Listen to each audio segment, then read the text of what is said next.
Waalaikumsalam warahmatullahi wabarakatuh. Ya, slide-nya sudah kelihatan ya. Oke. Baik, alhamdulillah. Wassalatu wassalamu ala Rasulillah. Allahumma shalli wa sallim ala sayyidina Muhammad wa ala ali Muhammad. Allahumma shalli wa sallim ala sayyidina Muhammad wa ala ali Muhammad. Kita berselawat pada Rasulullah SAW setelah mengucapkan syukur kepada Allah Subhanahu wa taala karena siang hari ini masih diberikan kesehatan dan kesempatan ya untuk bisa kita beraktivitas ya. Dan kita pantaslah bersyukur. Dengan syukur itu kita akan merasa lebih tenang ya, tentram jiwanya.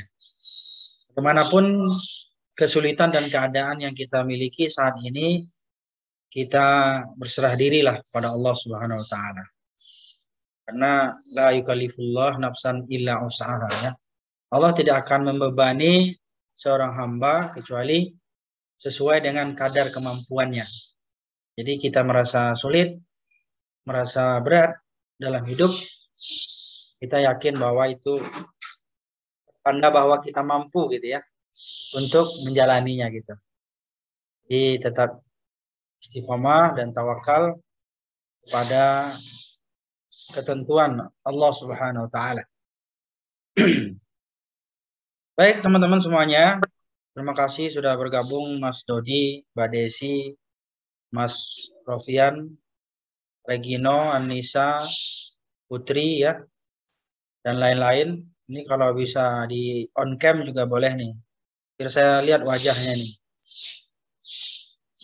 Najla Khairus ya, Istianawati.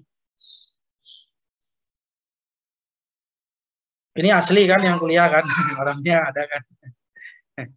Bukan pakai joki ya, bukan pakai joki. Ada Pak. Tapi Mbak Desi itu udah hafal suaranya. Mas Dodi juga. Yang lain ini jarang keluar suaranya, apalagi wajahnya. Ya. Oke, Mas Rofian. Nah, kan Mas Rofian kelihatan tuh. Ternyata dia sangat berwibawa sekali ternyata. Baik teman-teman semuanya, selamat bergabung. Sekali lagi saya ucapkan ini teman-teman di sini istimewa nih ya. Karena kuliahnya tidak perlu lama-lama ini. Jadi express, eksklusif, VVIP. Jadi teman-teman, ini sebentar lagi kita akan menjelang UAS ya. Jadi oleh karena itu perlu kita kejar target. UAS di itu ya Pak, di kampus ya Pak? Iya, sepertinya Mbak. Ya, informasinya offline.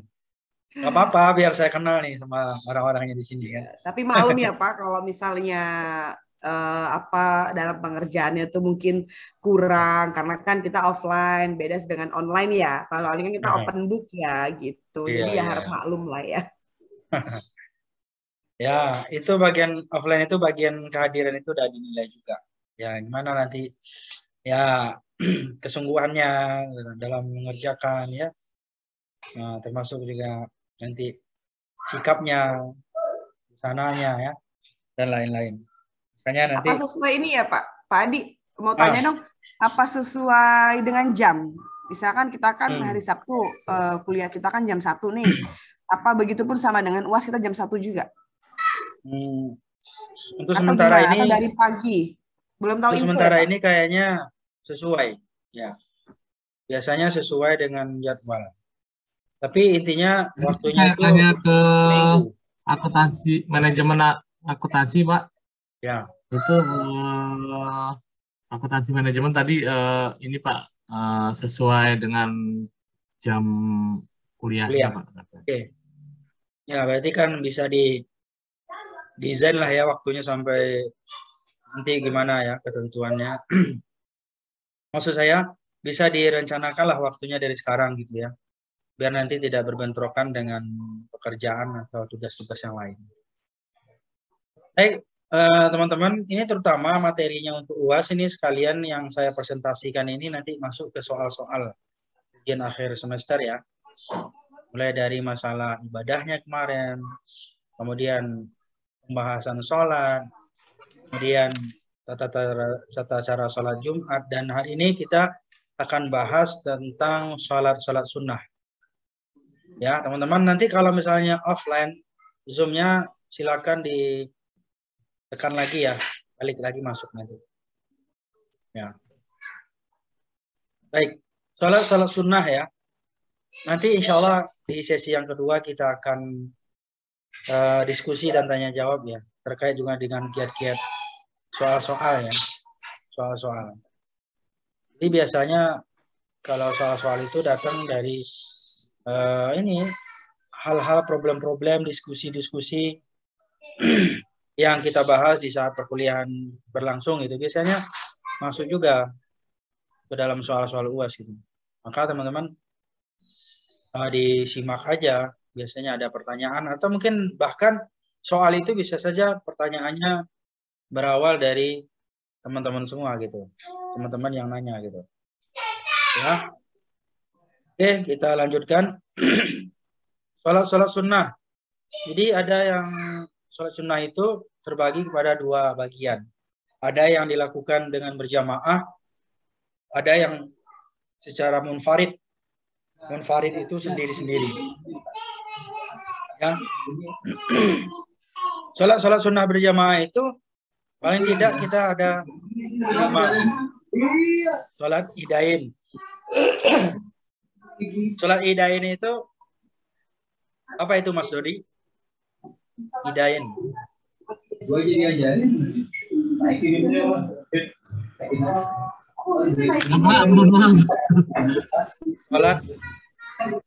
Sholat apa? Ya. Idain, saya belum pernah tahu Pak. Kalau idain. Idain. Itu apa ya? Idain itu kemarin kan kita baru sholat tuh.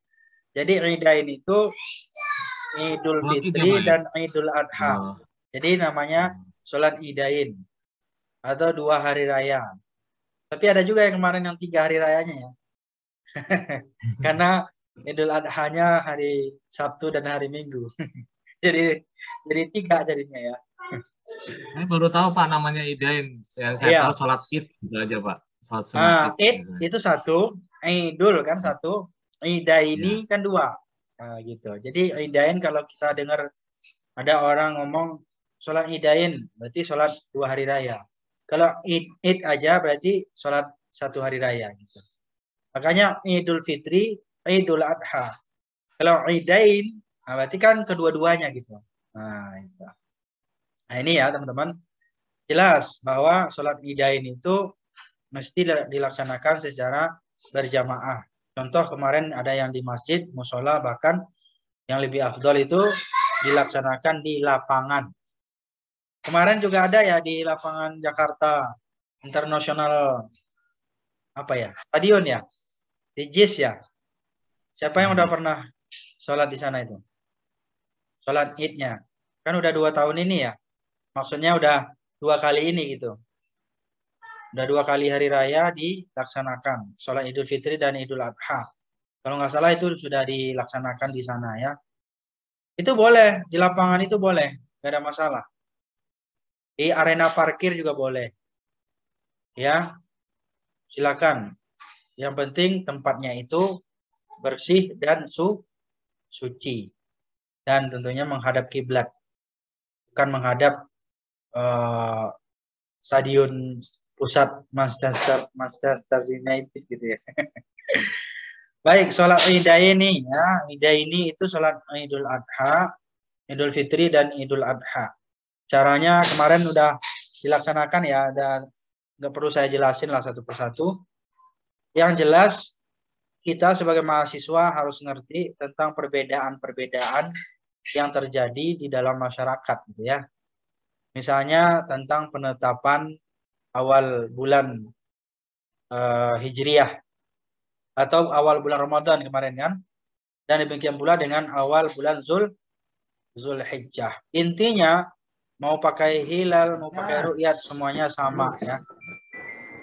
Semuanya memiliki dalil yang sama. Jadi tidak boleh kita fanatik dengan apa yang kita yakini gitu.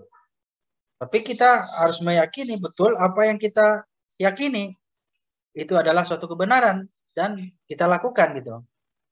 Tanpa harus menyalahkan orang yang berbeda keyakinannya dengan kita atau pendapatnya dengan kita gitu. Karena dari dulu perbedaan itu sudah ada ya semenjak zaman Nabi dan para sahabatnya gitu. Jadi oleh karena itu teman-teman, mau Anda hari Sabtu sholatnya, mau hari Minggu kemarin, itu nggak ada masalah. Yang penting semuanya memiliki keyakinan dan dalil yang bisa dipertanggungjawabkan. Oke, sholat Idain ya. Jadi kita tidak membahas secara rinci nih satu persatu karena panjang nih. Kalau kita bahas satu persatu nih, satu pertemuan aja sholat 2 hari raya ini udah habis ini satu pertemuan.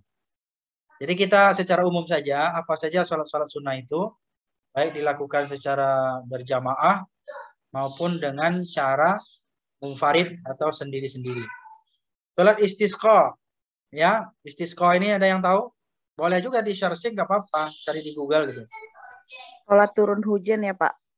Ya, sholat meminta turun hujan, minta turun hujan. Jadi misalnya nih kalau kita dampak gerhana misalnya ya, nah, jadi teman-teman bisa misalnya satu kantor kita hari ini sholat istisqa gitu ya. Yang nggak ada itu untuk menolak hujan, apalagi pawang hujan.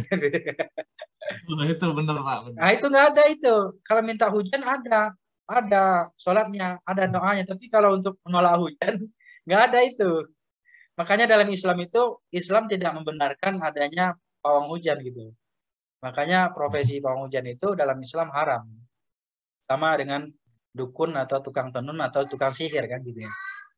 Jadi hukumnya kalau dalam Islam ya, dalam Islam teman-teman syirik ya. Karena itu sama saja melawan kehendak Allah kan gitu ya. Tapi kalau misalnya kemarau panjang kita meminta hujan atau sholat istisqa itu memang perintah Allah kan gitu. Beda halnya ketika turun hujan gitu atau hujan berkepanjangan gitu. Paling kalau misalnya kita minta hujan bukan dengan cara memanggil pawang hujan, tapi dengan cara berdoa juga. Kan ada doanya kan? Allahumma sayyiban nafi'a ya. Ya. Nah itu. Jadi pokoknya intinya bahwa kita meminta kepada Allah agar hujan itu menjadi berkah ya buat kita semuanya. Terutama hari ini dari kemarin dari malam saya lihat itu banjir ada di Jakarta ya. Berkah juga itu karena udah lama ya nggak dapat jatah gitu. Ya, tapi tidak sedahsyat tahun-tahun yang sebelumnya lah ya. Karena sudah ada antisipasi juga dari pemerintah. Baik, teman-teman semuanya istisqa minta hujan. Biasanya tahun-tahun yang 2 tahun atau 3 tahun yang silam kita pernah kemarau ya. Dan pernah kita minta hujan gitu ya. Ini soalnya ini saya udah mau hidup lagi. Ya, oke. Jadi pernah terjadi di daerah kita itu beberapa tahun yang silam itu kemarau gitu, air sulit, ya. Bahkan sumur-sumur warga itu pada kering dan bahkan ada suatu daerah itu sungainya sudah tidak mengalir lagi gitu, habis airnya gitu. Jadi kemarau itu sebenarnya ya juga bagian dari rahmat sebenarnya, ya. Agar manusia itu lebih ingat dan meminta pertolongan kepada Allah Subhanahu wa taala. Jadi kemarau, hujan itu semuanya adalah nikmat. Tergantung kita aja menanggapi. Kalau lagi taatnya kita bersyukur kan. Tapi kalau lagi nggak taatnya kita jadi ngomel kan. Hujan lagi. Ya, banjir lagi. Baik teman-teman, kita lanjutkan sholat 2 gerhana. Gerhana bulan dan matahari. Itu sangat dianjurkan itu. Apalagi 2 gerhana ini tidak selalu datang setiap tahun ya. Saya nggak tahu tuh, apa 10 tahun atau 20 tahun sekali gitu ya datangnya gitu ya. Tapi saya pernah di UMJ itu kita melakukan beberapa kali sholat gerhana. Kalau Tahun nggak pernah melakukan, Pak, ya, kalau nggak pernah melakukan sama sekali bagaimana, Pak? ya kalau nggak turun sama sekali nggak pernah terjadi ya nggak apa-apa. Memang tapi pernah terjadi lah gitu. Kalau beberapa tahun gitu ya, itu biasanya ada terjadi gitu. Bahkan tahun kemarin atau tahun ini ya itu pernah terjadi gitu, cuman mungkin tidak di zona kita gitu kan. Itu. Kemarin ada beritanya tuh saya baca. Saya seumur hidup belum pernah, Pak. Iya, belum pernah ngelihat gerhana. Belum pernah sholat gerhana, Pak. Oh, sholatnya ya. Kalau Iya, Pak. melihatnya udah pernah ya. Yang waktu itu pernah nggak dilihat di Palembang itu orang rame-rame ya kan? Sempat viral itu di jembatan. Pada nontonin gitu ya. Pokoknya Lihat di berita, Pak. hampir sedunia kali ya. Yang waktu yang viral itu dulu. Pernah gerhana terjadi. Dan saya udah beberapa kali. Saya jadi imam dan khatibnya gitu. Baik, nanti untuk teknis pelaksanaannya itu berbeda ya dengan sholat-sholat yang biasa gitu. Tapi intinya teman-teman harus tahu mana saja sholat-sholat sunnah yang berjamaah. Tarawih ya sama ya kayak kemarin pas waktu Ramadan kita sholat tarawih secara berjamaah. Ada yang 8, ada yang 20, witirnya ada yang 3, satu salam, ada yang 2 tambah 1 gitu ya.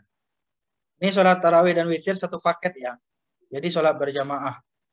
Ini rata-rata dilakukan sholat sunnah ini secara berjamaah ya teman-teman ya. Khusus tarawih dan witir ini boleh juga dilakukan sendiri-sendiri di rumah misalnya. Atau ditambah ya di rumah gitu. Baik, itu saja dulu, nanti bisa kita diskusi di segmen yang kedua ya. Kalau misalnya masih ingin diskusi. Sholat sunnah munfarid. Munfarid ini dilakukan secara sendiri-sendiri ya. Cocok nih bagi yang jomblo ini. Karena nggak ada jamaahnya kan. Ya, sholat rawatib. Kan sholat yang mengiringi sholat. Apa ini sholat rawatib? Sholat mengiringi apa? Ini sholat wajib, Pak. Ya, sholat fardu atau sholat wajib ya. Baik itu yang qobliyahnya maupun ba'diyah. Minimal 2 rakaat. Misalnya nanti asar nih. Ya, terutama kita di sholat di masjid ini. Kalau di rumah kadang-kadang kan bisa jadi nggak sempat gitu ya. Apalagi di kantor juga. Ya di masjid pasti biasanya kita sudah menjadi kebiasaan gitu ya. Sebelum kita sholat fardu berjamaah kita sholat 2 rakaat dulu. Bahkan ditambah dengan tahiyatul masjid. Nanti masuk juga di sini itu. Sholat sunnah. Kemudian setelah sholat fardu biasanya berjamaah kita juga sholat lagi kan 2 rakaat biasanya. Jadi itu udah menjadi habit gitu ya. Dan menjadi kebiasaan bagi kita di saat sholat berjamaah. Sholat rawatib, sholat tahajud. Ya, sholat tahajud ini kan di malam hari ya. Sepertiga malam. Lewat jam 12 misalnya. Disunahkan afdalnya tidur dulu baru bangun kemudian sholat tahajud. Kalau nggak tidur nggak apa-apa juga. Yang penting sepertiga malam waktunya sampai subuh. Minimal 2 rakaat. Sholat istikharah. Meminta istikharah itu kan kita ada bimbang ya. Bingung. Misalnya kayak Mas Dodi, misalnya saya mau berhenti nggak nih kerja nih. Wah, gitu misalnya. Atau saya harus memilih antara 2 pekerjaan A dan B gitu ya. Nah, kemudian Anda bingung. Ya, maka lakukanlah sholat istikharah. Kapan waktunya? Ya, boleh juga. Setelah sholat tahajud, lakukanlah sholat istikharah. Sepertiga malam juga kan. Gitu. Dan sholat istikharah ini bisa juga dilakukan berkali-kali. Sampai betul-betul matang dan mantap hatinya kan gitu ya. Gitu. Jadi sholat istikharah ini banyak manfaatnya. Misalnya ada yang mau nikah nih di sini. Putri misalnya mau dilamar nih. Yang si A mau lamar juga, yang B yang lamar. Bingung dia kan. Nah, istikharah aja. Siapa kira-kira yang akan diterima ininya gitu ya.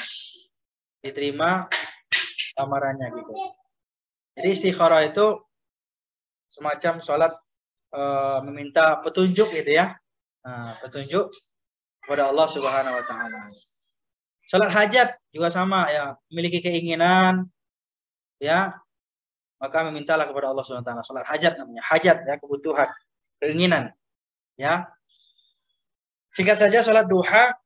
Salat duha itu biasanya ya di pagi hari, misalnya dari taruh aja jam 7 sampai jelang zuhur gitu ya.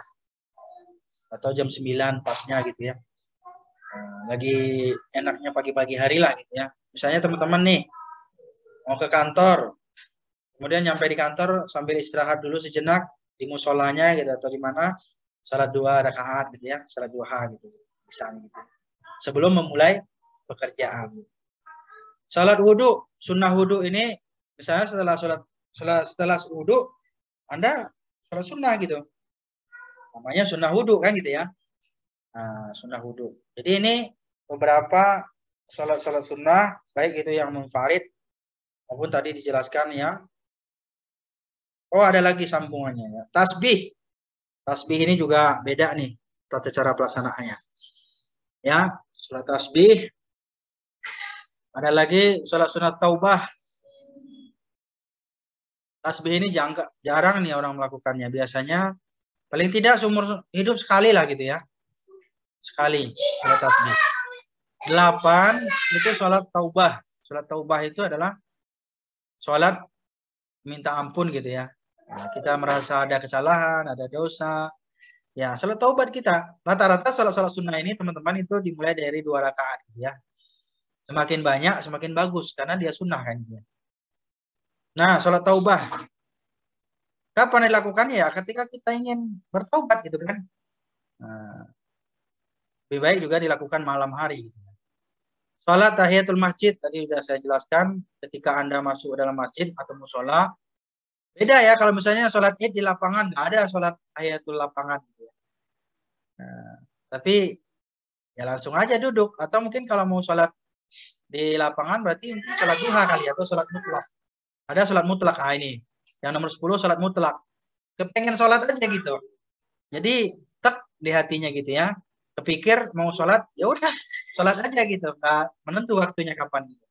Mutlak namanya, salat ingin salat aja, kepengen salat aja, semata-mata ingin mengharapkan ridha Allah aja gitu. Awabin.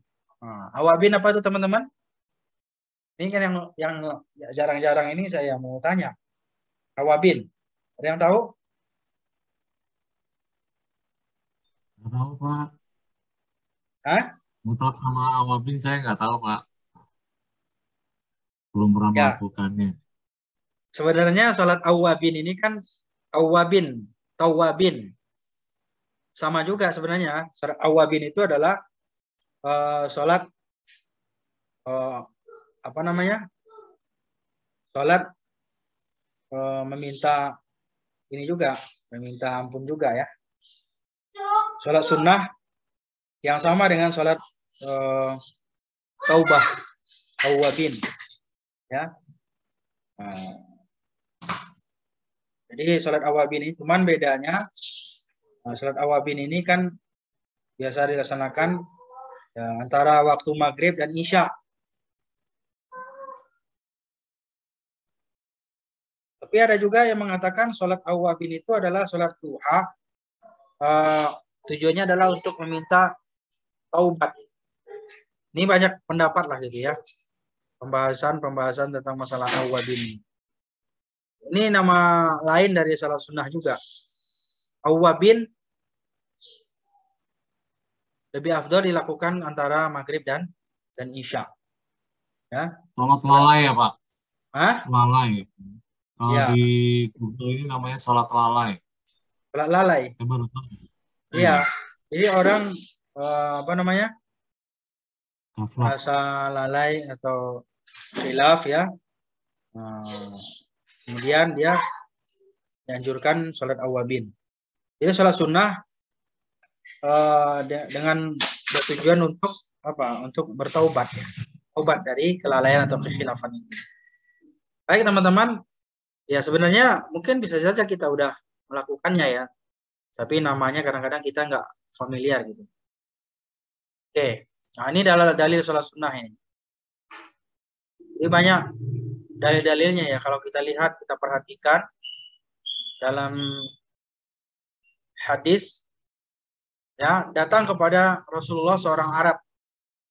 Ya Rasulullah, madza faradallahu alayya minas shalah. Hai Nabi, apa yang diwajibkan kepada aku ya dari sholat? Kata Nabi, qala as-shalawatul khamsu. Sholatlah kamu 5 waktu, kan gitu ya. Jadi dia nanya kepada Nabi, sholat apa aja yang diwajibkan padaku? Kata Nabi, sholat 5 waktu. Kemudian, illa an tatawwa syai'an. Kecuali kamu ingin menambah sesuatu yang sunnah. Ya, kalau mau sholat sunnah, silakan. Nah, itu. Jadi yang wajib itu cuma 5 waktu, tapi kalau yang sunnah itu ternyata lebih banyak, kan gitu ya. Ya, teman-teman. Jadi kalau kita lihat itu ibadah ini luar biasa. Gak perlu kita nambah-nambah ibadah lagi. Karena memang sudah banyak sekali gitu ya. Sholat-sholat sunnah yang diperintahkan oleh Rasulullah SAW. Nah, ini salah satu dalilnya. Ini yang kedua, afdalus sholati sholatul mar'i fi baitihi illal maktubah.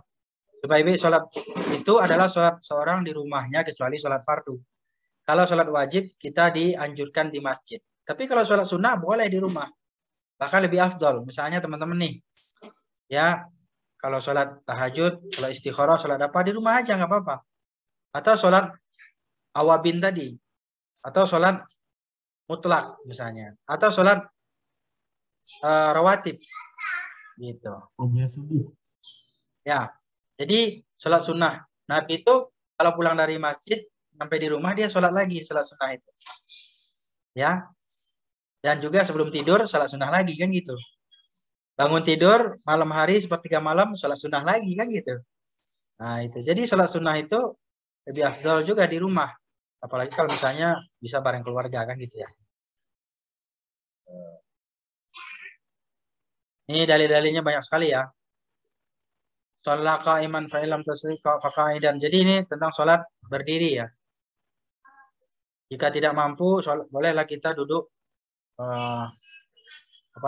dengan berbaring, duduk atau berbaring, ya,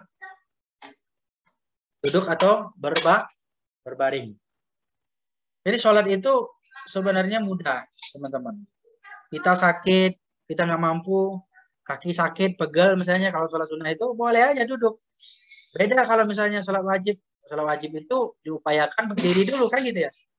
Tapi kalau sholat sunnah itu kita ya mungkin jangan asalnya malas lah ya. Mungkin pegal atau apa gitu, duduk aja nggak apa-apa. Tapi kalau alasannya malas itu kan kebangetan juga. Ya, jadi orang yang sholat sunnah itu boleh dalam keadaan duduk. Ya. Bahkan ada juga yang saya lihat itu dia sholat sunnah, sebahagiannya itu dia berdiri, nanti rakaat kedua dia duduk gitu kan. Nah, nggak apa-apa, boleh. Itu sholat sunnah ya. Bukan salat wajib. Kalau salat wajib diupayakan untuk berdiri dulu, gitu ya. Berdiri dulu. Jadi setelah itu nanti baru disambung lagi, gitu. Nah itu ya, teman-teman.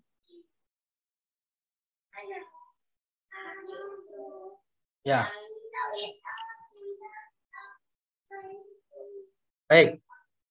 Berikutnya. Ini ada lagi di bawah dalil inna sholat qa'iman fahuwa afdal. Intinya kalau orang berdiri sholat sunnahnya maka itu lebih afdal. Tapi kalau duduk nggak ada apa-apa, cuma dapat pahala setengah. Nah, ini. Jadi pertanyaannya mau setengah atau mau full, kan gitu. Sama kayak gaji.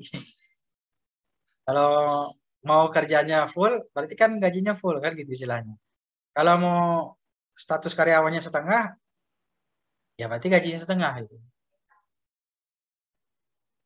Tapi ada juga waman sholana iman falahu nisfu ajril qa'id. Jadi seperempat berarti ya. Kalau orangnya tidur, bukan tidurnya ketiduran ya, tapi maksudnya berbaring gitu ya. Sholat sunnahnya, maka dia dapat seperempat berarti kan. Kalau berdiri dapat full pahalanya. Kalau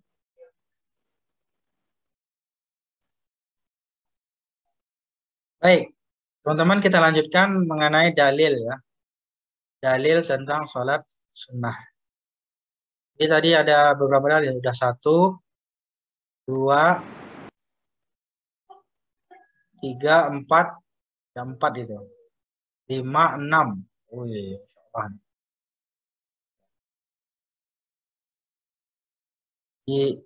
banyak sekali ya dalil-dalil tentang masalah sholat sunnah. Kita lanjutkan lagi. Jadi kalau seseorang sholatnya berdiri, maka dia dapat pahala full. Oh, ini itunya habis yang gratisan. Pakai engine ya? Iya sama, dosen gue juga hari Minggu. Oh, yang Oke teman-teman.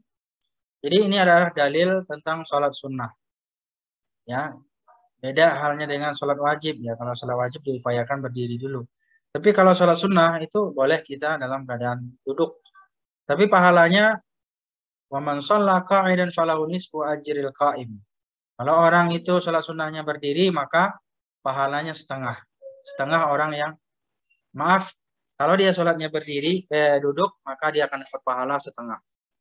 Wa man shalla na'iman falahu nisfu ajril qa'id. Kalau dia sholatnya berbaring, maka dia dapat pahalanya setengah orang yang duduk. Berarti seperempat ya. Pahalanya seperempat. Ini ya. Adapun yang berikutnya, la sholata ba'dal asri hatta taghrubasy syams. Tidak ada sholat sunnah sesudah sholat asar hingga matahari terbenam. Nah ini berarti kan bagi teman-teman yang udah sholat asar, maka dia tidak perlu ada sholat sunnah lagi. Ada dua tempat yang tidak ada sholat sunnahnya. Pertama setelah asar, yang kedua setelah sholat subuh ya. Kecuali nanti sudah jam 6 udah mulai ada syuruk, itu namanya sholat syuruk. Setelah habis sholat syuruk baru nanti disusul dengan sholat duha. Sholat duha ya. Itu. Karena Rasulullah SAW yusalli rak'ataini fi duburi kulli salatin maktubah.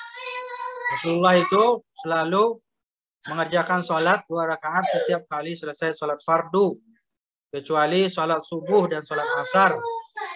Ya ini adalah beberapa hal terkait dengan masalah sholat sunnah ya. Sholat sunnah.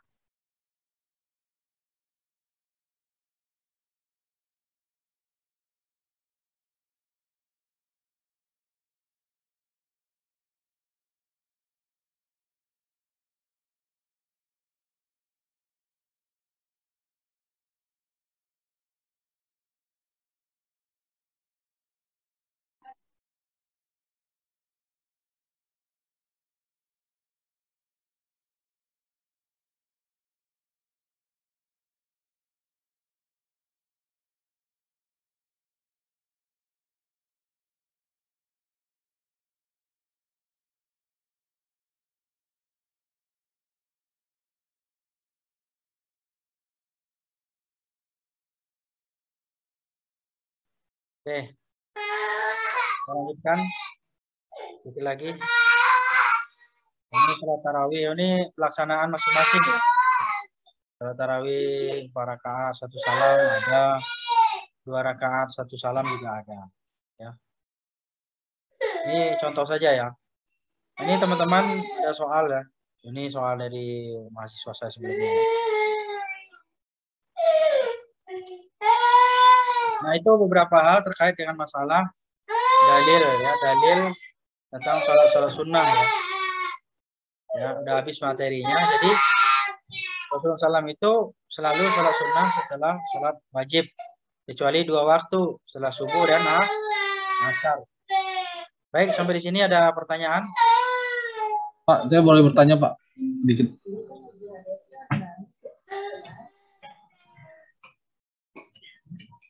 Pak, kalau misalnya sholat sunnah itu katanya harus ditutup dengan sholat witir ya Pak?